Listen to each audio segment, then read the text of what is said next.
You know, you say, you know, Uncle Willie, our Lolo Sir signing off. Lolo Sir signing off. Ligit ka, baby. And here it is. The time has come. Lolo Sir here, signing over and out. Batikang aktor na si Ronaldo Valdez, pumanaw na sa edad na 76. Nagluluksa ang mundo ng showbiz sa pagpanaw ng batikang aktor na si Ronaldo Valdez. Pumanaw siya sa edad na 76. Sa ulat ng ABS-CBN, kinumpirma umano ng malapit na kaibigan ng aktor ang tungkol sa pagpanaw niya. Matatanda ang isa sa pinakahuling serye ng kanyang ginawa ay kasama ang Katniel sa Too Good to Be True.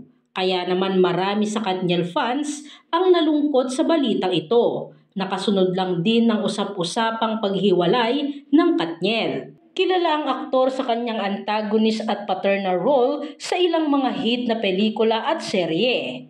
Nanalo siya ng Best Supporting Actor Awards sa Film Academy of Philippines 1994 at Metro Manila Film Festival 1997 at tumanggap ng Helen Vela Lifetime Achievement Award para sa drama sa Golden Screen TV Awards noong 2015. Tinanghal din si Ronaldo bilang unang Filipino kolonel ng international fast food chain KFC noong 2017. Naiwan niya ang kanyang mga anak na sina Jano Gibbs at Melissa Gibbs. Narito ang ilang mensahe ng pakikiramay sa pumanaw na veteran actor.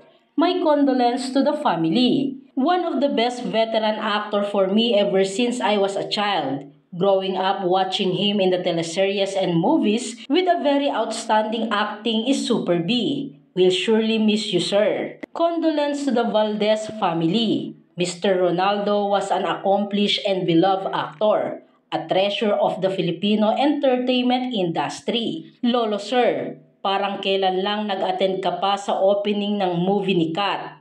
Rest in peace po. Rest in peace, Lolo Sir. We will miss someone like you. You are a legend in the show business industry. We will never forget you. Tumatak talaga ang huling performance niya bilang si Lolo Sir. Salamat po sa magandang legasiya sa industriya ninyo. May you rest in peace po. Condolence to the family. Condolence po. Isa sa pinakamagaling na aktor. Nakakaiyak. Naalala ko yung nasa 7 Sundays na palabas nila ni Christine Reyes, Aga, Dingdong at Enrique Hill. Ang galing niya dun bilang tatay nila. I remember you, sir, as a very good, amazing actor. Rest in peace. You're one in a million. Fly high, sir. May your soul rest in peace.